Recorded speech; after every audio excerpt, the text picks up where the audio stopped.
അപ്പോൾ കുട്ടികളെ, നമ്മൾ കഴിഞ്ഞ ക്ലാസ്സിൽ ലോസ് ഓഫ് മോഷനിൽ നമ്മൾ പ്രധാനമായിട്ടും പഠിച്ചത് ന്യൂട്ടൻ്റെ 3 ചലന നിയമങ്ങളായിരുന്നു. First law, second law, third law. ഈ 3 നിയമങ്ങളെ കുറിച്ചായിരുന്നു നമ്മൾ കഴിഞ്ഞ ക്ലാസ്സിൽ ഡിസ്കസ് ചെയ്തത്. അപ്പോൾ ഇനി ഈ ഒരു ക്ലാസ് എന്ന് പറയുന്നത് അതിൻ്റെ കണ്ടിന്യൂവേഷൻ ആണ്. അപ്പോൾ നമുക്ക് ജസ്റ്റ് ഒന്ന് റീകോൾ ചെയ്യാം എന്തൊക്കെയാണ് നമ്മൾ കഴിഞ്ഞ ക്ലാസ്സിൽ പഠിച്ചതെന്നുള്ളത്. ഫസ്റ്റ് എന്താണ് നമ്മൾ ഫസ്റ്റ് ലോയിൽ എന്താ പറഞ്ഞത്? ലോ ഓഫ് ഇനേർഷ്യ അല്ലെങ്കിൽ ന്യൂട്ടൻ്റെ ഫസ്റ്റ് ലോയിൽ എന്താണ് നമ്മൾ പ്രധാനമായിട്ട് പറയുന്നത്?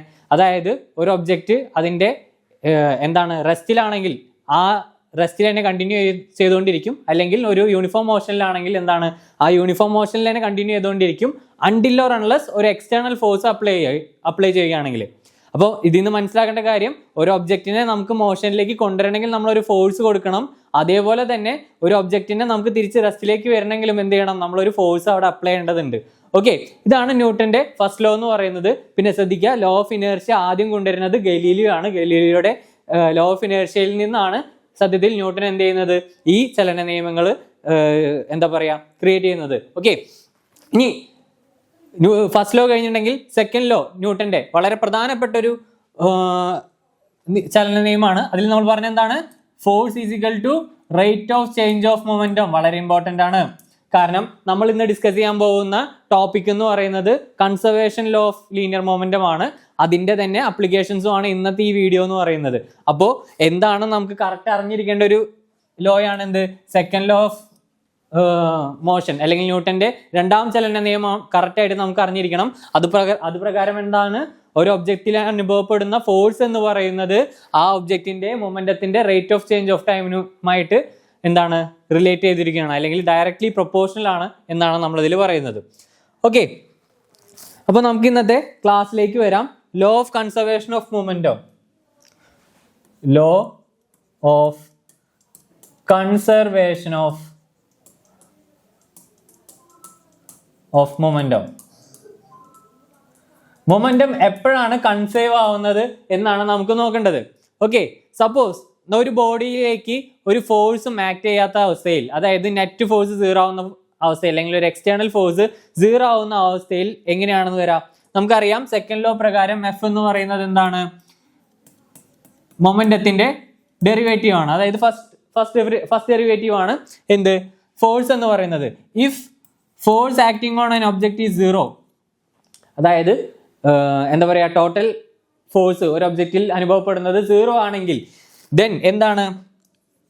Rate of change of momentum also will be എന്താണ്? 0 ആയിരിക്കും. വിച്ച് മീൻസ് നിങ്ങൾ ആലോചിക്കുക, ഇങ്ങനെ ഒരു സംഭവം ടേം 0 ആവുന്നെങ്കിൽ, അതായത് ഒരു ഡിഫറൻഷിയേഷൻ 0 ആവണമെങ്കിൽ അതിനർത്ഥം ആ ഡിഫറൻഷിയേറ്റ് ചെയ്യപ്പെടുന്ന ക്വാണ്ടിറ്റി എന്ന് പറയുന്നത് എന്തായിരിക്കണം? ഒരു കോൺസ്റ്റന്റ് ആയിരിക്കണം. അങ്ങനെയല്ലേ നമ്മൾ പഠിച്ചിട്ടുള്ളേ? dA/dt equal to 0 which A is a constant. ഇതാണ് നമ്മൾ പഠിച്ചിട്ടുള്ള എന്ത്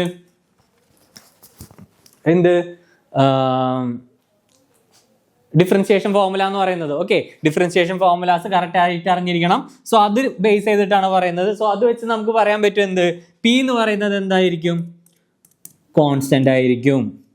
പി എന്ന് പറയുന്നത് കോൺസ്റ്റന്റ് ആയിരിക്കും. സോ ദിസ് ഈസ് എന്ത്? Law of conservation of momentum എന്ന് പറയുന്നത്. ഇവിടെ എന്താണ്? മൊമെന്റം കൺസേർവ്ഡ് ആണെന്നാണ് പറയുന്നത്. Okay, which is P is a constant. അതായത് മൊമെന്റ് എന്തായിരിക്കും? അപ്പോൾ ഈ മൊമെന്റ് എന്ന് പറയുന്നത് എന്താണ്? ആക്ച്വലി മൊമെന്റ് എന്ന് പറയുന്നത് എന്താണ്? മാസ് ഇൻറ്റു വെലോസിറ്റി ആണ്. കാണുന്നുണ്ടോ ഇവിടെ? ഞാൻ അടുത്ത പേജിലേക്ക് എഴുതാം. ഓക്കെ, ഇവിടെ കാണുന്നില്ല, നമുക്ക് അടുത്ത പേജിലേക്ക് എഴുതാം. സോ നമ്മൾ പറഞ്ഞു എന്ത്? മൊമെന്റ് എന്ന് പറയുന്നത് P is equal to constant ആണെന്ന് പറഞ്ഞു. അതിനർത്ഥം മൊമെന്റത്തിന്റെ ഇക്വേഷൻ എന്താണ്? Momentum is mass into velocity, അല്ലേ? Mass of the object into it's velocity. So ഇത് കോൺസ്റ്റന്റ് ആണെങ്കിൽ എന്താണ്? Mass into velocity is equal to A constant. So ഇവിടെ ശ്രദ്ധിക്കുക, മാസ് ഒരിക്കലും കോൺസ്റ്റന്റ് ആവുന്ന രീതിയിലല്ല. അപ്പോൾ ഇവിടെ വെലോസിറ്റി എന്താണ്? ഇത് രണ്ടിന്റെയും പ്രൊഡക്റ്റ് കോൺസ്റ്റന്റ് ആണ്. സോ എന്താണ്? വെലോസിറ്റി എന്തായിരിക്കും? കോൺസ്റ്റന്റ് ആയിരിക്കും.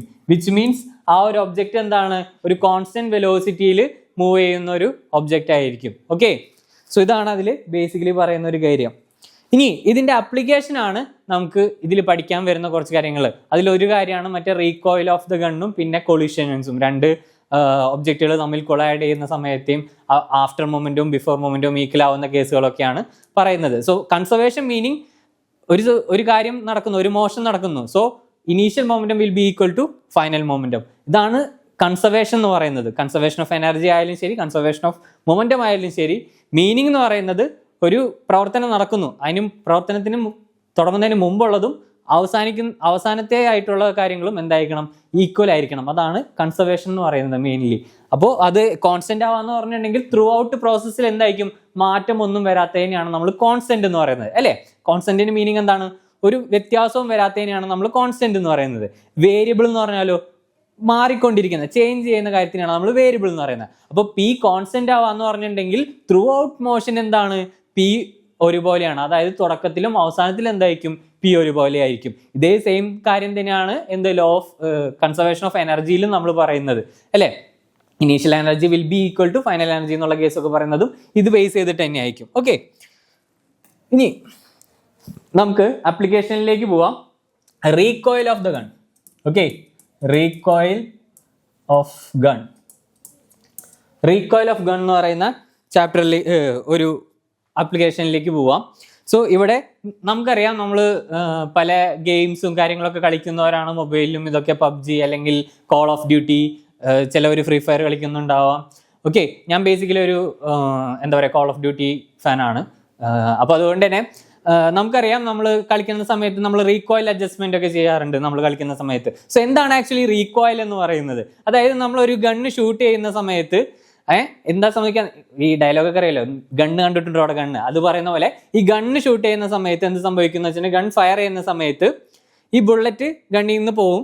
ആ പോകുന്ന സ്പീഡിനെ അല്ലെങ്കിൽ ആ പോകുന്ന ബുള്ളറ്റിന് മൊമെന്റത്തിനെ കവർ ചെയ്യാൻ വേണ്ടി ഗൺ എന്ത് ചെയ്യും, പുറകിലേക്ക് നീങ്ങും. ഇതിനാണ് റീകോയിൽ എന്ന് പറയുന്നത്. നിങ്ങൾ കണ്ടിട്ടുണ്ടോ, ഗണ്ണ് ഫയർ ചെയ്യുന്ന സമയത്ത് ഒരു എന്താ പറയാ, ആ ഒരു ചോക്ക് ബാക്കിലേക്ക് വീഴുന്നത്, നിങ്ങൾ ബാക്കിലേക്ക് പോകുന്നത് നിങ്ങൾ കണ്ടിട്ടുണ്ടാവും. സോ ദാറ്റ് ഈസ് ആക്ച്വലി റീകോയിലിംഗ് എന്ന് പറയുന്നത്. സോ വേണമെങ്കിൽ ഒരു ഗണ്ണ് ഞാൻ വരച്ച് കാണിച്ചു തരാം, പക്ഷേ എൻ്റെ ഗണ്ണ് വരയ്ക്കലൊക്കെ ഭയങ്കര മോശമാണ്. അപ്പോൾ ബേസിക്കലി ഇതാണ് ഗണ്ണെന്ന് വിചാരിക്കുക. സോ നിങ്ങൾ കണ്ടിട്ടുണ്ടോ, ഇവിടെ നിന്ന് ഒരു ബുള്ളറ്റ് ഫയർ ചെയ്യുന്ന സമയത്ത് ഇത് എന്ത് ചെയ്യും, ബാക്കിലോട്ട് പോകും. സോ ദാറ്റ് ഈസ് ആക്ച്വലി എന്താ, റീകോയിൽ എന്ന് പറയുന്നത്. ഓക്കെ, ഇനി നമുക്ക് ഇതിന്റെ ഫിസിക്സ് ആണ് അറിയേണ്ടത്. നമ്മൾ ഗെയിം കളിക്കുന്ന സമയത്ത് നമുക്ക് ഇതൊന്നും അറിയേണ്ട ആവശ്യമില്ല. നമ്മൾ എന്ത് ചെയ്യും, മാക്സിമം സ്ക്രീനൊക്കെ ഇങ്ങനെ താഴ്ത്തി ഇങ്ങനെ പിടിച്ച് നോക്കാം, മാക്സിമം എന്ത് ചെയ്യും, എയിം ചെയ്യാൻ ശ്രമിക്കും. പക്ഷെ നമുക്ക് ഇവിടെ നോക്കേണ്ടത് ഇതിന്റെ ഫിസിക്സ്, ഇതിലെ ഫിസിക്സ് എന്താണെന്നാണ് നമുക്ക് നോക്കേണ്ടത്. So by conservation of linear momentum നമുക്ക് എന്തറിയാം, കൺസർവേഷൻ ഓഫ് ലീനിയർ മൊമെന്റം എന്ന് പറഞ്ഞാൽ മൊമെന്റം കൺസേർവ്ഡ് ആയിരിക്കും, അതായത് മൊമെന്റം കോൺസ്റ്റന്റ് ആയിരിക്കും. അതായത് ഇനീഷ്യൽ മൊമെന്റവും ഫൈനൽ മൊമെന്റവും എന്ത് തന്നെയായിരിക്കും, കോൺസ്റ്റന്റ് ആയിരിക്കും. അപ്പോൾ അതുകൊണ്ട് തന്നെ നമുക്ക് ചെയ്യാം, ഇനീഷ്യൽ മൊമെന്റം ഞാൻ എഴുതാണേ, ഇനീഷ്യൽ, ഒരു minute, okay, initial momentum equal to final momentum. Initial momentum equal to final momentum. കാരണം എന്താണ്, കൺസർവേഷൻ ഓഫ് ലീനിയർ മൊമെന്റം പ്രകാരം നമുക്കറിയാം p will be equal to constant, 0 അല്ല, കോൺസ്റ്റന്റ്, ഒരു കോൺസ്റ്റന്റ് വാല്യൂ ആയിരിക്കും.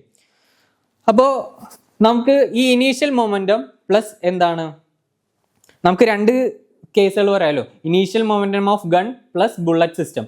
ഇനീഷ്യലി, അതായത് ഒരു ഗണ്ണ് ഫയർ ചെയ്യുന്നതിന് മുമ്പ് എങ്ങനെയായിരിക്കും അത് ഉണ്ടാവുക, ഇവിടെ ബുള്ളറ്റിന്റെ സിസ്റ്റം ഉണ്ടാവും, അതുപോലെ തന്നെ ഇനീഷ്യൽ മൊമെന്റം ഉണ്ടാവും. അപ്പൊ നമുക്ക് എങ്ങനെ എഴുതാൻ പറ്റും, initial momentum plus bullet system, okay, equal to 0. Similarly gun fire ചെയ്തതിനു ശേഷം എന്താണ്, final momentum of gun plus bullet system, it will be also 0. So final momentum plus bullet system equal to 0. ഇനി നമുക്ക് ഇവിടെ കണ്ടുപിടിക്കേണ്ട കേസ് എന്ന് വെച്ചിട്ടുണ്ടെങ്കിൽ, നമുക്ക് ഇനി ഇനീഷ്യൽ ഫൈനൽ മൊമെന്റത്തിന്റെ കേസുകൾ വെച്ചിട്ട് രണ്ടും കമ്പയർ ചെയ്യുകയാണ് ചെയ്യേണ്ടത്. ഓക്കെ, അപ്പൊ ഞാൻ ഇനി ഇവിടെ നെക്സ്റ്റ് പേജിൽ പി ബിനെ മൊമെന്റം ഓഫ് ബുള്ളറ്റ് എന്നും മൊമെന്റം ഓഫ് ബുള്ളറ്റ് എന്നും, അതുപോലെ തന്നെ പി ജിനെ മൊമെന്റം ഓഫ് ഗൺ ഇങ്ങനെ എടുത്തു എന്ന് വിചാരിക്കുക. ഇത് രണ്ടും ഇനീഷ്യൽ ആയിട്ടുള്ള കേസിലാണ് പറയുന്നത്. ഓക്കെ, സോ അങ്ങനെയാണെങ്കിൽ ഞാൻ ഇവിടെ നോക്കാം, പി ബിനെ മൊമെന്റ് ഓഫ് ബുള്ളറ്റ് എന്നും മൊമെന്റം ഓഫ് ബുള്ളറ്റ് എന്നും അതേപോലെ തന്നെ പി ജിനെ മൊമെന്റം ഓഫ് ഗൺ എന്നും ഞാൻ ഇവിടെ എടുക്കുകയാണ്. ഓക്കെ, ഇത് ആഫ്റ്റർ ഫയറിങ് ചെയ്തിട്ടുള്ള കേസിലാണ് നമ്മൾ പറയുന്നത്. സോ അങ്ങനെയാണെങ്കിൽ നമുക്ക് എങ്ങനെ പറയാൻ പറ്റും? P B plus P G equal to 0. അപ്പോൾ അതിനർത്ഥം എന്താണ്? P B equal to minus P G. ഇതെന്താ മീൻ ചെയ്യുന്നത്? ഇവിടെ നോക്കുക, മൊമെന്റം ഓഫ് ബുള്ളറ്റിന്റെ ഓപ്പോസിറ്റ് ആണ് എന്തെന്ന് പറയുന്നത്? മൊമെന്റം ഓഫ് ഗണ്ണിന്റെ മൊമെന്റം പോകുന്നത്, അതായത് ഓപ്പോസിറ്റ് ഡയറക്ഷനിലേക്കാണ് മൂവ് ചെയ്യുന്നത്. അത് നിങ്ങൾക്കറിയാം, നമ്മളൊരു തോക്ക് ഫയർ ആവുന്ന സമയത്ത്, ഞാൻ എങ്ങനെ തോക്ക് വരയ്ക്കുന്നു? എൻ്റെ തോക്ക് വരയ്ക്കൊക്കെ ഭയങ്കര മോശമാണ്. ഓക്കെ, സോ ഇതാണ് തോക്ക് എന്ന് വിചാരിക്കുക നിങ്ങൾ. ഓക്കെ, വലിയ തോക്കൊന്നുമില്ല. അപ്പോൾ ഇവിടെ ബുള്ളറ്റ് ഫയർ ആണ്. അപ്പോൾ ബുള്ളറ്റിന്റെ മൊമെന്റം പോകുന്നത് ഈ ഡയറക്ഷനാണ് അല്ലേ? ബുള്ളറ്റിന്റെ മൊമെന്റം പോകുന്നത് ആ ഡയറക്ഷനാണ്. എങ്കിൽ റീകോയിലിന്റെ ഡയറക്ഷൻ എന്ന് പറയുന്നത് ഇങ്ങോട്ടാണ് അല്ലേ? റീകോയിലിന്റെ ഡയറക്ഷൻ എന്ന് പറയുന്നത് ഓപ്പോസിറ്റ് സൈഡാണ്. അതാണ് നമ്മൾ ഇവിടെ ഇക്വേഷനിലൂടെ കാണിക്കുന്നത്, മാത്തമാറ്റിക്കലി പ്രൂവ് ചെയ്യുന്നതാണ്. എന്തുകൊണ്ടാണത്? എന്താണ് ബാക്കിലേക്കാണ് അതിന്റെ ഡയറക്ഷൻ എന്ന് പറയുന്നത്. അതിൻ്റെ ഉള്ള കാരണം ഇതാണ് അതിന്റെ മാത്തമാറ്റിക്സ് വരുന്നത്. ഓക്കെ, സോ ജസ്റ്റ് നമ്മൾ എന്താ മനസ്സിലാക്കിയത്? മൊമെന്റം ഓഫ് എന്താണ്? രണ്ട് ഗണ്ണിന്റെയും ബുള്ളറ്റിന്റെയും മൊമെന്റം എടുത്തു. അപ്പോൾ അതിൽ നിന്ന് നമുക്ക് എന്ത് മനസ്സിലായി? ബുള്ളറ്റിന്റെ മൊമെന്റത്തിന്റെ നേരെ ഓപ്പോസിറ്റിലായിരിക്കും ഡയറക്ഷൻ എന്ത് വരുന്നത്? ഗണ്ണിന്റെ റീകോയിൽ മൊമെന്റം വരുന്നത്. ഓക്കെ, അതാണ് മനസ്സിലാക്കേണ്ട കാര്യം. നെഗറ്റീവ് സൈൻ ഷോ ചെയ്യുന്നത് ഗൺ റീകോയിൽസിന്റെ ഓപ്പോസിറ്റ് ഡയറക്ഷൻ. അത്രയുമാണ് അവിടെ പറയേണ്ട പ്രധാനപ്പെട്ട കാര്യം. ഇനി നമുക്ക് ഈ ഒരു കാര്യത്തിൽ നിന്ന് നമുക്ക് റീകോയിൽ വെലോസിറ്റിയുടെയും അതുപോലെ തന്നെ മസിൽ വെലോസിറ്റിയുടെയും എന്ത് കണ്ടുപിടിക്കാം? ഇക്വേഷൻസ് കണ്ടുപിടിക്കാം. ഇടയ്ക്ക് ചോദിക്കാറുണ്ട് റീകോയിൽ വെലോസിറ്റി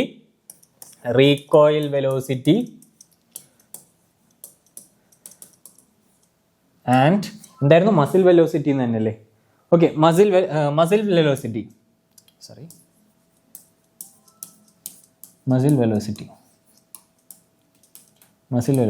കുറക്കാൻ പറ്റുമോ?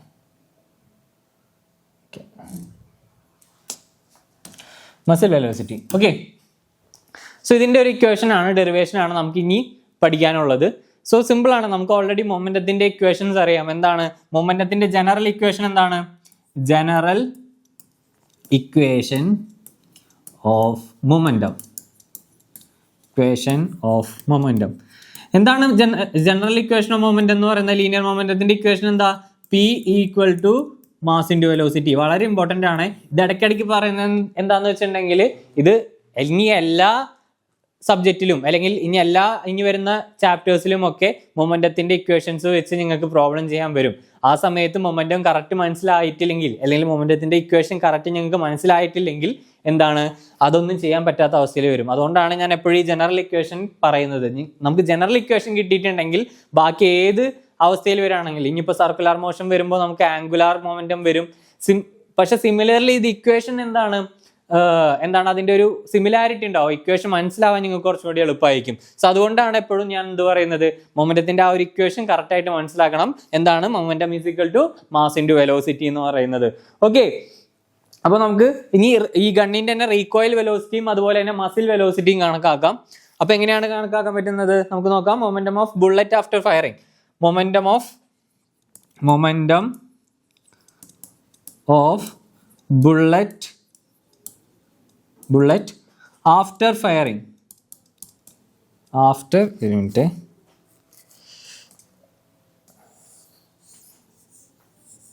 ഞാൻ ഇവിടെ നിന്ന് എഴുതി തുടങ്ങാം കുറച്ചുകൂടി.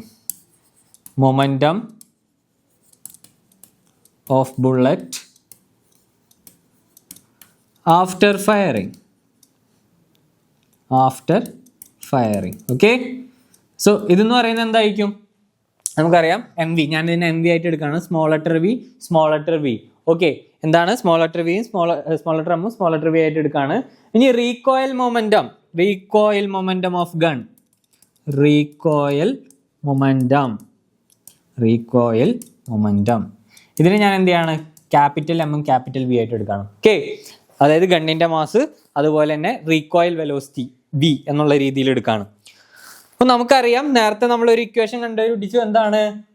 Momentum of bullet is equal to minus of momentum of gun അല്ലേ? അതായത് ബുള്ളറ്റിന്റെ മൊമെന്റത്തിന്റെ നേരെ ഓപ്പോസിറ്റ് ആയിരിക്കും ആരുടെ മൊമെന്റം?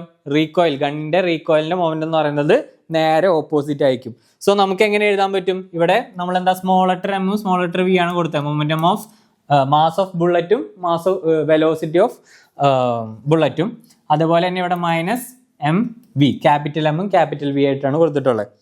ഓക്കെ, ഇനി റീകോയിൽ വെലോസിറ്റി ഓഫ് ഗൺ എന്ന് പറയുന്നത് ഈ ക്യാപിറ്റൽ വി ആണ്. Okay, recoil velocity of gun എന്ന് പറയുന്നത് ക്യാപിറ്റൽ വി ആണ്. അപ്പൊ ഈ വിക്കാണ് നമുക്ക് റീകോയിൽ വെലോസിറ്റിയുടെ ഇക്വേഷൻ കണ്ടെത്തേണ്ടത്. Recoil velocity V equal to, ഈ വിനെ ഇവിടെ നിർത്തി ബാക്കി എല്ലാത്തിനെയും അപ്പുറത്തെ സൈഡിലേക്ക് കൊണ്ടുവരാം. എത്ര വരാം? ഈക്വൽ ടു, ഈ മൈനസ് അപ്പുറത്ത് പോകും, അപ്പൊ minus M V divided by M. Okay, doubt ഒന്നുമില്ലല്ലോ? ഒരു പ്രത്യേകിച്ച് ഒന്നും ചെയ്തൊന്നുമില്ല. ജസ്റ്റ് എന്ത് ചെയ്തു, ഞാൻ ഈ വിനെ സൈഡിൽ നിർത്തിയിട്ട് ബാക്കി എല്ലാത്തിനെയും ഓപ്പോസിറ്റ് കൊണ്ടുവന്നു. സോ എം ഇവിടെ മൾട്ടിപ്ലൈ ആണ്, താഴെ വരുമ്പോൾ എന്താവും? ഡിവിഷൻ ആവും. മൈനസ് ഇപ്പുറത്ത് അല്ല, മൈനസ് അവിടെ മാറുന്നില്ല, നമ്മൾ നേരെ തിരിച്ചാണ് എഴുതുന്നത്, അപ്പോൾ കുഴപ്പമില്ല. അപ്പോൾ minus M V divided by എന്താണ്? എം എന്ന് വരും. ഇനി മസിൽ വെലോസിറ്റി എന്ന് പറയുന്നത് ഈ ചെറിയ ബുള്ളറ്റിന്റെ വെലോസിറ്റിയാണ് നമ്മൾ മസിൽ വെലോസിറ്റി എന്ന് പറയുന്നത്. സോ അത് എങ്ങനെയാണ് നമ്മൾ കണ്ടെത്തുക? Muzzle velocity simply V is equal to, ഈ എമ്മിനെ ഇങ്ങോട്ട് എന്ത് ചെയ്യുക? അപ്പുറത്തേക്ക് കൊണ്ടുപോവുക. അപ്പൊ എന്ത് വരും? ഇവിടെ ഓൾറെഡി മൈനസ് എം വിയുടെ കിടപ്പുണ്ട് divided by small letter M. ഇത്രയുള്ള പരിപാടി. അതായത് നിങ്ങളോട് റീകോയിൽ വെലോസിറ്റിയുടെ ഇക്വേഷൻ ചോദിച്ചാലും അതുപോലെ തന്നെ മസിൽ വെലോസിറ്റിയുടെ ഇക്വേഷൻ ചോദിച്ചാലും ഞാൻ ഒരിക്കലും നിങ്ങളോട് കാണാതെ പഠിക്കാൻ പറയില്ല. ഈ റീകോയിൽ വെലോസിറ്റി ഇക്വേഷനോ മസിൽ വെലോസിറ്റിയുടെ ഇക്വേഷനോ കാണാതെ പഠിക്കാൻ പറയില്ല. പകരം എന്ത് പഠിക്കാൻ പറയും? ഈ റിലേഷൻ പഠിക്കാൻ പറയും. ഈ റിലേഷൻ മനസ്സിലാവണം. ഇത് ജസ്റ്റ് ഈ ഇക്വേഷൻ കാണാതെ പഠിച്ചില്ലെങ്കിലും കുഴപ്പമില്ല. നിങ്ങൾക്കറിയാം, ഒരു ബുള്ളറ്റ് ഫയർ ചെയ്യുന്ന സമയത്ത് ബുള്ളറ്റ് മുമ്പോട്ട് പോകും, അതുപോലെ തന്നെ ഗണ്ണിന്റെ റീകോയിൽ പുറകിലേക്ക് വരും. ഓക്കെ, ആ ഒരു കൺസെപ്റ്റ് ആലോചിക്കുമ്പോൾ എന്നെ മനസ്സിലാവുക, ഒരെണ്ണം പോസിറ്റീവ് ആണെങ്കിൽ ഒരെണ്ണം നെഗറ്റീവ് ആണ്. അപ്പോൾ ഇത് പോസിറ്റീവായിട്ട് എടുത്തിട്ടുണ്ടെങ്കിൽ എന്താണ്? ഗണ്ണിന്റെ റീകോയിൽ നിങ്ങൾ നെഗറ്റീവായിട്ട് എടുക്കേണ്ടി വരും. അപ്പൊ അങ്ങനെ തന്നെ വരുമ്പോൾ തന്നെ പിന്നെ രണ്ടാമത് അറിയേണ്ടത് എന്താണ്? മൊമെന്റത്തിന്റെ ഇക്വേഷൻ ആണ്. P equal to M V എന്ന് പറയുന്ന ഇക്വേഷൻ. ആ ഇക്വേഷൻ അറിയാവുന്ന ഒരാൾക്ക് എന്ത് ചെയ്യാൻ പറ്റും? ബുള്ളറ്റിന്റെ മൊമെന്റത്തിന് എം വി എന്ന് കൊടുക്കാൻ പറ്റും. അതേപോലെ തന്നെ ഗണ്ണിന്റെ റീകോയിൽ മൊമെന്റത്തിന് എന്ത് ചെയ്യാൻ പറ്റും? അതിന് നിങ്ങൾക്ക് വേണമെങ്കിൽ M1 V1 എന്നൊക്കെ കൊടുക്കാം. ഞാനൊരു ക്യാപിറ്റൽ എം എന്നും ക്യാപിറ്റൽ വി എന്നും കൊടുത്തിട്ടുള്ളൂ. നിങ്ങൾക്ക് ഇഷ്ടമുള്ള ലെറ്റർ ഉപയോഗിച്ച് പറയാം. മാസ് ആണെന്നും വെലോസിറ്റി ആണെന്നും അത് നിങ്ങൾ മെൻഷൻ ചെയ്താൽ മാത്രം മതി. ഓക്കെ, മെൻഷൻ ചെയ്യണം കേട്ടോ. എക്സാമിന് എപ്പോഴും നിങ്ങൾ ശ്രദ്ധിക്കേണ്ട കാര്യം, നിങ്ങൾ എമ്മും വി എന്നൊക്കെ കൊടുക്കുന്നുണ്ടെങ്കിൽ അത് മാസ് ആണെന്നും വെലോസിറ്റി ആണെന്നും കറക്റ്റ് ആയിട്ട് തന്നെ മെൻഷൻ ചെയ്യണം. അല്ലാത്ത പക്ഷം അതെന്താണ്? വേറെ എന്തെങ്കിലും ക്വാണ്ടിറ്റി ഒക്കെ ആയിട്ട് നമുക്ക് എന്ത് ചെയ്യാം? പറയാം. ഫിസിക്സിൽ ഒരുപാട് ക്വാണ്ടിറ്റീസിനെ നമ്മൾ സെയിം ലെറ്റർ കൊണ്ട് റെപ്രസെന്റ് ചെയ്യാറുണ്ട്. അപ്പൊ അതുകൊണ്ട് തന്നെ എപ്പോഴും നിങ്ങൾ ഒരു ഇക്വേഷൻ എഴുതുന്ന സമയത്ത് നിങ്ങൾ എന്ത് ചെയ്യണം? ആ ക്വാണ്ടിറ്റീസിനെ എന്ത് ചെയ്യണം? ഡിഫൈൻ ചെയ്യണം. എം ആണെങ്കിൽ അത് മാസ് ആണെങ്കിൽ മാസ് തന്നെ എഴുതണം. ഓക്കെ, അതിലൊരിക്കലും എന്ത് ചെയ്യരുത്? ഒരു മടി കാണിക്കരുത്. ചിലപ്പോൾ തോന്നും എന്തായാലും എം എന്ന് പറഞ്ഞാൽ മാസമായിട്ട് തന്നെയല്ലേ എടുക്കാറുള്ളൂ. അതെ, യൂഷ്വലി ഫിസിക്സിൽ എപ്പോഴും നമ്മൾ എം മാസമായിട്ട് തന്നെ എടുക്കാറുള്ളൂ. പക്ഷെ അല്ലാതെ ചെയ്യുന്ന സാഹചര്യങ്ങളും ഉണ്ട്. ഓക്കെ, വീനെ വെലോസിറ്റി മാത്രമായിട്ടല്ല എടുക്കാറ്. ചില സാഹചര്യങ്ങളിൽ ഫ്രീക്വൻസി ആയിട്ട് എടുക്കാറുണ്ട് വീനെ. അതുകൊണ്ട് തന്നെ എപ്പോഴും എന്ത് ചെയ്യുക? വി എന്ന് പറഞ്ഞാൽ വെലോസിറ്റി ആണെന്ന് മെൻഷൻ ചെയ്യുക. വോളി ആയിട്ടൊക്കെ എടുക്കാറുണ്ട് ഇടയ്ക്ക്. അപ്പോൾ അത്രയും കാര്യങ്ങൾ മെൻഷൻ ചെയ്യുക. അപ്പോൾ ആ കൂടെ അറിഞ്ഞിരിക്കേണ്ട റിലേഷൻ ഈ റിലേഷനാണ്. റീകോയിൽ വെലോസിറ്റിയോ മസിൽ വെലോസിറ്റിയോ നിങ്ങളോട് ചോദിക്കായിരുന്നു ആണെങ്കിൽ നിങ്ങൾക്ക് ആകെ അറിഞ്ഞിരിക്കേണ്ട ഇത് ഈ ഒരു റിലേഷൻ ആണ്. പിന്നെ എന്തും മൊമെന്റത്തിന്റെ ഇക്വേഷനും P is equal to M V എന്ന് പറയുന്ന ഈ ഒരു ഇക്വേഷനും അറിയാം. അങ്ങനെയാണെങ്കിൽ ഇതിലേക്ക് ഈ ഇക്വേഷൻ ഇട്ട് കൊടുക്കുക. ഇക്വേഷൻ ഇട്ട് കൊടുത്തതിന് ശേഷം ഗണ്ണിന്റെ സൈഡിലുള്ള വെലോസിറ്റിനാണ് നമ്മൾ എന്തെന്ന് പറയുന്നത്? റീകോയിൽ വെലോസിറ്റി എന്ന് പറയുന്നത്. അപ്പൊ ആ റീകോയിൽ വെലോസിറ്റി കണ്ടെത്താൻ വേറെ ഒന്നില്ല, ആ വി ഒഴിച്ച് ബാക്കി എല്ലാത്തിന്റെയും ഈക്വൽ ടു ഇപ്പുറത്തെ സൈഡിൽ കൊണ്ടുവരാം. അപ്പൊ നിങ്ങൾക്ക് റീകോയിൽ വെലോസിറ്റിയുടെ എന്ത് കിട്ടും? ഇക്വേഷൻ കിട്ടും. ഇനി മസിൽ വെലോസിറ്റി വരുന്നത് ബുള്ളറ്റിന്റെ വെലോസിറ്റി സൈഡിലാണ്. അപ്പൊ ആ സ്മോൾ ലെറ്റർ വി മാത്രം അവിടെ നിർത്തിയിട്ട് ബാക്കി എല്ലാത്തിനും എന്ത് ചെയ്യുക? ഈക്വൽ ടു ഇപ്പുറത്തെ സൈഡിലേക്ക് കൊണ്ടുവരാം. അപ്പൊ നിങ്ങൾക്ക് എന്ത് കിട്ടും? മസിൽ വെലോസിറ്റി കിട്ടും. ഇങ്ങനെയാണ് ആ ഒരു ചോദ്യം പോകുന്നത്. വളരെ എളുപ്പമായിട്ടുള്ള ഒരു ചോദ്യമാണ്. അപ്പോൾ അല്ലെങ്കിൽ എളുപ്പമായിട്ടുള്ള ഒരു ഡെറിവേഷൻ ആണ്, അല്ലെങ്കിൽ ഒരു അപ്ലിക്കേഷൻ ആണ് റീകോയിൽ ഓഫ് ദ ഗൺ എന്ന് പറയുന്നത്. എന്തിന്റെ അപ്ലിക്കേഷൻ ആണ്? ലീനിയർ മൊമെന്റം കൺസർവേഷന്റെ അപ്ലിക്കേഷനിൽ വരുന്നതാണ്. ഓക്കെ, അത് മറക്കരുത്. അപ്പൊ ഇത് വെച്ച് പ്രോബ്ലംസ് ഒക്കെ വരാറുണ്ട്. അപ്പൊ ഇങ്ങനെ പഠിക്കുക, ഒരിക്കലും കാണാതെ പഠിച്ചു പോകരുത്. ഇങ്ങനെ പഠിക്കാൻ ശ്രമിക്കുക. ഓക്കെ, നമുക്ക് നെക്സ്റ്റ് പറയേണ്ടത് കൊളിഷൻ ഓഫ് ടു ബോഡീസ് ആണ്. അതായത് രണ്ട് ബോഡികൾ കൊളൈഡ് ചെയ്യുന്ന സമയത്ത്, സപ്പോസ് ഞാനൊരു ബോഡീനെ എ എന്നും ഒരാളെ ബി എന്ന് എടുക്കുന്നു വിചാരിക്കുക. ഇതാണ് രണ്ട് ബോഡി, ഇവ കൊളൈഡ് ചെയ്യാണ്, രണ്ടും തമ്മിൽ കൂടിച്ചേരാണ്. അപ്പോൾ നമുക്ക് ആദ്യം ഇതിൻ്റെ മൊമെൻറ്റത്തിനെ ഒന്ന് മെൻഷൻ ചെയ്ത് വെക്കാം. സോ ഓക്കെ, ബിഫോർ കൊളിഷൻ ഞാൻ ഇവരുടെ മൊമെൻറ്റം പി എ എന്നും അതേപോലെ തന്നെ പി ബി എന്നും കൊടുത്തു. ഓക്കെ, ഇനി ആഫ്റ്റർ കൊളീഷൻ ഇവരുടെ മൊമെൻറ്റം ഞാൻ പി പ്രൈം എ അതേപോലെ തന്നെ പി പ്രൈം ബി എന്ന് കൊടുത്തു. ഓക്കെ, എന്തെങ്കിലും ഡൗട്ട് ഉണ്ടോ? അതായത് രണ്ട് ഒബ്ജക്റ്റ് എ ബി എന്ന് പറയുന്ന രണ്ട് ഒബ്ജക്റ്റ് അവ കൊളൈഡ് ചെയ്യുന്നതിന് മുമ്പുള്ളവരുടെ മൊമെൻ്റ് എന്ന് പറയുന്നത് പി എയും പി ബിയും. ആഫ്റ്റർ കൊളീഷൻ അവരുടെ മൊമെൻ്റത്തിന് ഞാൻ എന്ത് ചെയ്തു? പി പ്രൈം എ എന്നും പി പ്രൈം ബി എന്നും കൊടുത്തു. എങ്ങനെ വേണമെങ്കിലും നമുക്ക് പറയാം. ഓക്കെ, ഇനി നിങ്ങൾക്ക് വേണമെങ്കിൽ വേറെ ലെറ്റർ കൊണ്ട് ഈ മൊമെൻ്റത്തിന് റെപ്രസെന്റ് ചെയ്യണമെങ്കിൽ യാതൊരുവിധ കുഴപ്പമില്ല, ധൈര്യമായിട്ട് റെപ്രസെന്റ് ചെയ്യുക. പക്ഷെ മെൻഷൻ ചെയ്യണം എന്ത്? ഇത് P A and P B are before momentum before the collision and P prime A and P prime B are the momentum after the collision. Okay, ഈ രണ്ട് കേസുകളും നമ്മൾ പറയണം. ഓക്കെ, ഞാനിവിടെ എന്തായാലും മെൻഷൻ ചെയ്യുന്നുണ്ട് before collision. Okay, and this is after collision. Okay, before collision എന്നും after collision എന്നും ഞാനിവിടെ മെൻഷൻ ചെയ്യുന്നുണ്ട്. ഓക്കെ, ഇനി നമുക്ക് ഇവിടെ കണ്ടുപിടിക്കേണ്ടത് ഇതിൻ്റെ മൊമെൻറ്റം, ലീനിയർ മൊമെൻറ്റം വെച്ചിട്ട് ഇതെങ്ങനെയാണ് ഇതിൻ്റെ ഡെറിവേഷൻ ചെയ്യേണ്ടത് എങ്ങനെയാണെന്നാണ് പറയേണ്ടത്. സോ ഫൈനലായിട്ട് നമുക്കറിയാം initial momentum is equal to final momentum എന്ന് പറയുന്ന കൺസെപ്റ്റിലേക്ക് ഇത് എത്തും. അപ്പോൾ അതിലേക്ക് എങ്ങനെ നമുക്ക് എത്തിക്കാമെന്നാണ് നോക്കേണ്ടത്. ഓക്കെ, നമുക്ക് ഞാനൊരു പുതിയ പേജ് എടുത്ത് തീർക്കുകയാണ്. സോ നമുക്ക് എന്ത് ചെയ്യാൻ പറ്റും? നമുക്ക് അറിയാവുന്ന ഒരു ഇക്വേഷൻ നോക്കാം. മോഷനിൽ നമുക്കറിയാവുന്ന സെക്കൻഡ് ലോയുടെ ഇക്വേഷൻ നമുക്കറിയാം. എന്താണ്? F is equal to delta p by delta t. ഈ delta p by delta t എന്നിട്ടുണ്ടെങ്കിൽ change in momentum divided by change in time എന്നുള്ള, അല്ലെങ്കിൽ ടൈം ഡ്യൂറേഷൻ എന്നുള്ളതിനെയാണ് നമ്മൾ delta p by delta t എന്നുകൊണ്ട് എന്താ പറയുക ഉദ്ദേശിക്കുന്നത്. ഓക്കെ, ഇനി ഈ ഡെൽറ്റ ടീനെ ഞാൻ ഇങ്ങോട്ട് എടുക്കുകയാണ്, ഈക്വൽ ടുവിൻ്റെ ലെഫ്റ്റ് സൈഡിലേക്ക് എടുക്കുകയാണ്. അപ്പൊ എന്ത് വരും? Force into delta T equal to delta P which is change in momentum. ഈ ഫോഴ്സ് ഇൻറ്റു ഡെൽറ്റ ടി എന്ന് പറയുന്നത് നമുക്കറിയാം ഒരു ഇമ്പൾസ് എന്നുള്ള രീതിയിലേക്കാണ് അത് വരുന്നത്. നമ്മൾ പഠിച്ചിട്ടുണ്ട് ഫോഴ്സ് ലോസ് ഓഫ് മോഷനിലെ ഫസ്റ്റത്തെ വീഡിയോയിൽ നമ്മൾ പറഞ്ഞിട്ടുണ്ട് എന്താണ് ഇമ്പൾസ് എന്ന് പറയുന്നത്, എന്താണ് ചേഞ്ച് ഇൻ മൊമെന്റം ആണ്. സോ ഇമ്പൾസ് എന്ന് പറഞ്ഞാൽ എന്താണ്? ഫോഴ്സ് ഇൻറ്റു ടൈം ഡ്യൂറേഷൻ അല്ലേ? അതായത് large number of force within a short time, അതാണ് ഇമ്പൾസീവ് ഫോഴ്സ് എന്ന് പറയുന്നത്. So I is equal to നമ്മൾ പറഞ്ഞില്ലേ എഫ് ഇൻറ്റു ടി, സെയിം സാധനം തന്നെ അവിടെ വന്ന് കിടക്കുന്നത്. ഓക്കെ, പിന്നെയും നമ്മൾ നോക്കേണ്ടത് ഫോഴ്സ് എ ബി അതാണ് നോക്കേണ്ടത്. Force A be changes the momentum of body A എന്നുള്ള കേസാണ് നോക്കേണ്ടത്. അപ്പോൾ ഞാനിവിടെ ഫോഴ്സ് എ ബി കൊടുക്കുകയാണ്. അപ്പോൾ ഇവിടെ നോക്കാം, ഫോഴ്സ് എ ബി, ഒരു minute, force A B into delta T equal to delta P എന്ന് പറയുമ്പോൾ നമ്മൾ ഈ എയുടെ ഒബ്ജക്റ്റ് എയുടെ കേസിലാണ് അവിടെ വരുന്നത്, എ ബി എന്നല്ല പറയുന്നത്. അപ്പോൾ നമുക്ക് ഇവിടെ എങ്ങനെ എഴുതാൻ പറ്റും? P prime A minus P A. അതായത് ഫോഴ്സ് എ ബി എന്ന് പറയുന്നത് എവിടെയാണ് ചേഞ്ച് വരുത്തുന്നത്? ഒബ്ജക്റ്റ് എയുടെ മൊമെന്റത്തിലാണ് ചേഞ്ച് വരുത്തുന്നത്. അതുകൊണ്ടാണ് ഞാൻ ഇങ്ങനെ ഒരു ഇക്വേഷൻ എഴുതിയത്. Okay, F A B into delta T is equal to എന്താണ്? പി ഡാഷ് എ എന്ന് പറഞ്ഞാൽ എന്താ? ആഫ്റ്റർ കൊളീഷൻ, ഒബ്ജക്റ്റ് എയുടെ മൊമെന്റം ആഫ്റ്റർ കൊളീഷൻ മൈനസ് എന്താണ്? ഇനീഷ്യൽ മൊമെന്റം ആണ്, അല്ലെങ്കിൽ final momentum minus initial momentum. അങ്ങനെ പറയുന്നതായിരിക്കും ഏറ്റവും എളുപ്പം അല്ലേ? Final minus initial, before after minus before, എങ്ങനെ വേണമെങ്കിലും നിങ്ങൾക്ക് അതിനെ പറയാം. ഓക്കെ, ഇനി എഫ് ബി എ ഈ ഫോഴ്സ് ചേഞ്ച് ചെയ്യുന്നത് എന്തിനായിരിക്കും? ബിയുടെ ഒബ്ജക്റ്റിനായിരിക്കും, അതിന്റെ മൊമെന്റത്തിനായിരിക്കും ഇവിടെ ചേഞ്ച് വരാം.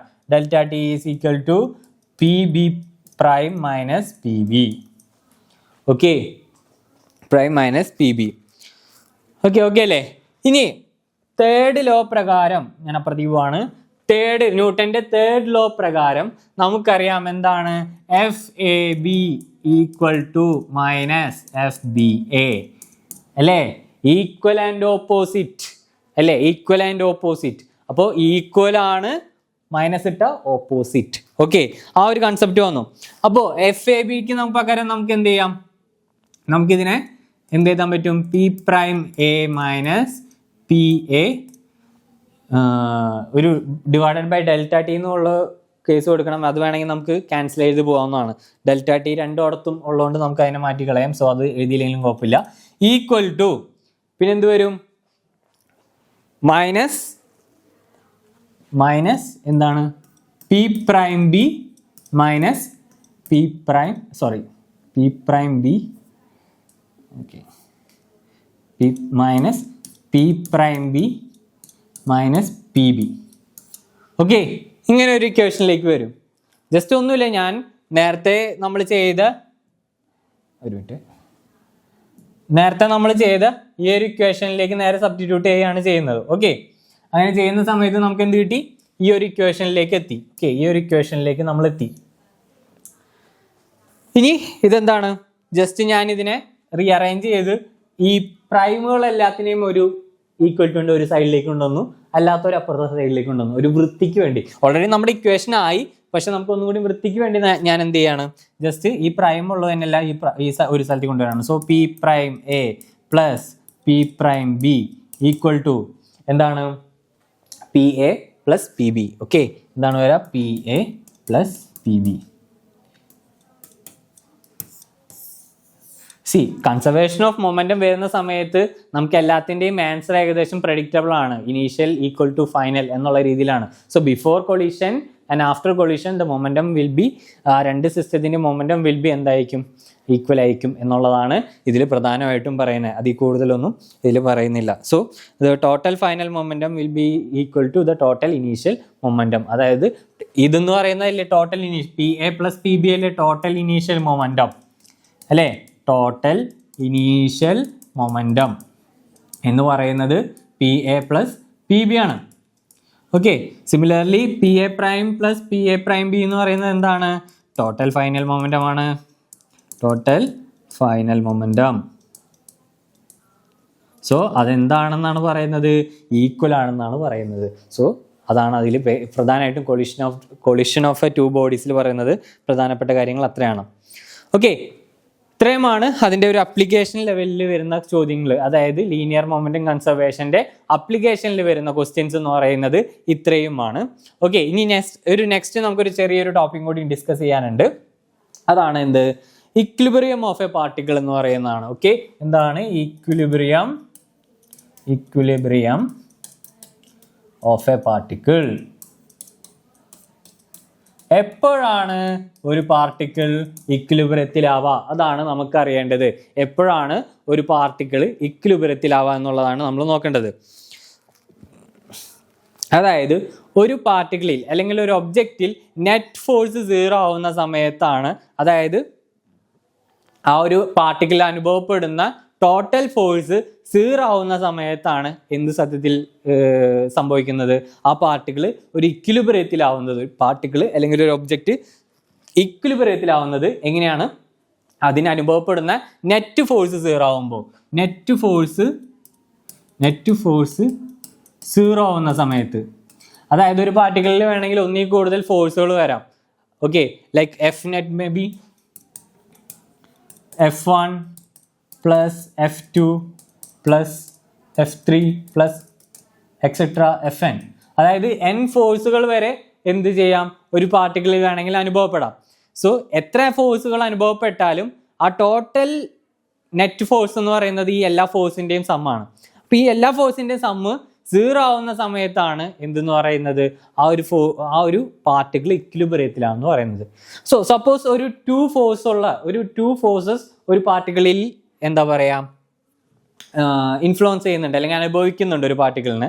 അങ്ങനെയാണെങ്കിൽ അതിൻ്റെ നെറ്റ് ഫോഴ്സ് എപ്പോഴായിരിക്കും 0 ആവുക? ജസ്റ്റ് ഒന്ന് ആലോചിക്കുക, ഒരു പാർട്ടിക്കിളിന് 2 ഫോഴ്സ് അനുഭവപ്പെടുന്നുണ്ട്. അങ്ങനെയാണെങ്കിൽ അത് ഇക്വിലിബ്രിയത്തിലാവണമെങ്കിൽ അതിൻ്റെ നെറ്റ് ഫോഴ്സ് 0 ആവണം. വിച്ച് മീൻസ് ആ 2 ഫോഴ്സിൻ്റെ ഡയറക്ഷൻ എന്തായിരിക്കണം, ഓപ്പോസിറ്റ് ആയിരിക്കണം അല്ലേ. ഒരു ഫോഴ്സ്, ഇതൊരു പാർട്ടിക്കിളാണ്.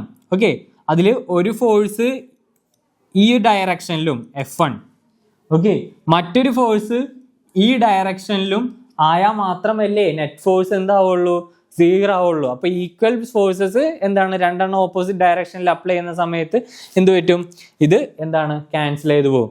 അതായത് അതിന്റെ ഡയറക്ഷൻ എന്തായിരിക്കും, രണ്ട് ഡയറക്ഷനിലേക്ക് രണ്ട് വ്യത്യസ്ത ഓപ്പോസിറ്റ് ഡയറക്ഷനിലേക്ക് ആയിരിക്കും. അതുകൊണ്ട് തന്നെ എന്ത് ചെയ്യും, ക്യാൻസൽ ചെയ്ത് പോകും. ഇവിടെ നോക്കാം, ഇവിടെ F1 ഞാൻ നോക്കാം, ഇവിടെ എഫ് നെറ്റ് എടുക്കുകയാണെങ്കിൽ ഫോഴ്സ് നെറ്റ് ഫോഴ്സ് എടുക്കുകയാണെങ്കിൽ ഇവിടെ F1 plus minus F2 right അല്ലേ. സോ എന്തായിരിക്കും, അത് 0 ആയിരിക്കും, 0 ആയിട്ട് പോകും. സോ അതുകൊണ്ട് തന്നെ നെറ്റ് ഫോഴ്സ് 0 ആവും, പാർട്ടിക്കിൾ എന്തായിരിക്കും, ഇക്വിലിബ്രിയത്തിലായിരിക്കും. ഇനി സപ്പോസ് ഒരു 3 ഫോഴ്സ് ഉണ്ടെന്ന് വിചാരിക്കാം, 3 ഫോഴ്സ് ഉണ്ടെന്ന് വയ്ക്കാം. എഫ് നെറ്റ് എന്ന് പറയുന്നത് suppose F1 plus F2 plus F3 ഇങ്ങനെയാണെന്ന് വിചാരിക്കാം. ഓക്കെ, ഇങ്ങനെയാണെങ്കിൽ എങ്ങനെയായിരിക്കും എന്നാണ് ചോദ്യം. സോ ഇത് ചിലപ്പോൾ ചില സമയത്ത് എന്താവണമെന്നില്ല, ഫോഴ്സസ് എന്താവണമെന്നില്ല, നേരെ ഓപ്പോസിറ്റ് ആവണമെന്നില്ല. ഇതായിരിക്കും F1, ഇതായിരിക്കും F2. ഓക്കെ, നേരെ അങ്ങനെ എന്താവണമെന്നില്ല, ഡയറക്റ്റ്ലി ഒരു എന്താ പറയുക ഓപ്പോസിറ്റ് സൈഡ് ആവണമെന്നില്ല, ക്യാൻസൽ ആവണമെന്നില്ല. അപ്പം അങ്ങനെയുള്ള സമയത്ത് 3 ഫോഴ്സസ് വരുന്നുണ്ടെന്ന് ഞാൻ പറഞ്ഞു. അപ്പം എങ്ങനെയായിരിക്കും ഇവിടെ മൂന്നാമത്തെ ഫോഴ്സ് വരാം? ഈ മൂന്നാമത്തെ ഫോഴ്സ് എങ്ങനെയായിരിക്കും വരാം? ഈ മൂന്നാമത്തെ ഫോഴ്സ് വരുന്നത് എങ്ങനെയായിരിക്കും എന്നറിയോ? ഇതിൻ്റെ ഈ ഒരു ഡിസ്റ്റൻസ് എത്രയാണോ, ഈ ഒരു ഡിസ്റ്റൻസിൻ്റെ വാല്യൂ ഉണ്ടല്ലോ, ഇത് സപ്പോസ് ഞാൻ ഇത് 6 ആയിട്ട് എടുക്കുമെന്ന് വയ്ക്കാം, ഈ ഒരു 6 ആയിട്ട് എടുത്തുമെന്ന് വയ്ക്കാം. ഈ ഡിസ്റ്റൻസ്, ഈ 6ൻ്റെ അതേ ഡിസ്റ്റൻസ് ഇവിടെയും എത്ര ഉണ്ടാവും, 6. ഇവിടെ ഈ ഡയറക്ഷനിലേക്കായിരിക്കും എന്ത്, F3. ഈ ഡയറക്ഷനിലേക്കായിരിക്കും എന്ത് വരിക, F3 വരാം. ഇപ്പോൾ നോക്കുക, ഈ രണ്ട് വാല്യൂടെയും സമ്മിൻ്റെ എന്തായിരിക്കും, അതേ ഓപ്പോസിറ്റ് ഡയറക്ഷനിലായിരിക്കും F3 വരാം. ഇപ്പം അങ്ങനെയാണെങ്കിൽ ഈ പാർട്ടിക്കിൾ എന്താണ്, ഇക്വിലിബ്രിയത്തിലാണെന്ന് നമുക്ക് പറയാൻ പറ്റും. So equilibrium of A particle വളരെ സിമ്പിൾ ആയിട്ടുള്ളൊരു കൺസെപ്റ്റ് ആണ്. അതായത് നെറ്റ് ഫോഴ്സ് എന്താണ്, 0 ആവുന്ന ഇതിനെയാണ് നമ്മൾ എന്തെന്ന് പറയുന്നത്, ഈ പറഞ്ഞ എന്താ പറയുക ടോട്ടൽ ഫോഴ്സ്, അതായത് ഇക്വിലിബ്രിയം ആവുന്ന പാർട്ടിക്കിൾ ഇക്വിലിബ്രിയം ആവുന്ന കേസ് എന്ന് പറയുന്നത്. ഓക്കെ, അപ്പോൾ ഇത്രയാണ് ഈ ഒരു സെക്ഷനിൽ നമുക്ക് പറയാനുള്ളത്. വളരെ ചെറിയൊരു സെക്ഷനാണ്, പക്ഷെ വളരെ എഫക്റ്റീവായിട്ട് നിങ്ങൾ പഠിക്കേണ്ട ഒരു സെക്ഷനാണ്. കാരണം അതുകൊണ്ടാണ് ഇതൊരു ചെറിയ പോർഷനായിട്ട് നിങ്ങളോട് പറയുന്നത്. കൺസർവേഷൻ ഓഫ് ലീനിയർ മൊമെൻറ്റത്തിൽ നമ്മൾ അറിഞ്ഞിരിക്കേണ്ട ആ മൊമെൻറ്റത്തിൻ്റെ ഇക്വേഷൻ, അതേപോലെ തന്നെ അതിൻ്റെ അപ്ലിക്കേഷനും വളരെ ഇമ്പോർട്ടൻ്റ് ആയിട്ടുള്ള ഒരു കാര്യമാണ്. പ്ലസ് 1 ഇടയ്ക്ക് ചോദിക്കാറുണ്ട്, പ്രത്യേകിച്ച് ആ റീകോയിൽ ഓഫ് ദ ഗണ്ണ്. അത് ഇടയ്ക്കിടയ്ക്ക് പ്രീവിയസ് ഇയറിൽ ചോദിച്ചിട്ടുള്ള ചോദ്യമാണ്. വളരെ എളുപ്പവുമാണ് ഇത് ചെയ്യാൻ വേണ്ടിയിട്ട്. അപ്പോൾ അത്രയും കാര്യങ്ങൾ നോക്കുക. അപ്പോൾ ഇത്രയേ ഉള്ളൂ ഇന്നത്തെ ക്ലാസ്. എല്ലാവർക്കും ക്ലാസ് കണ്ടതിൽ thank you. So see you soon.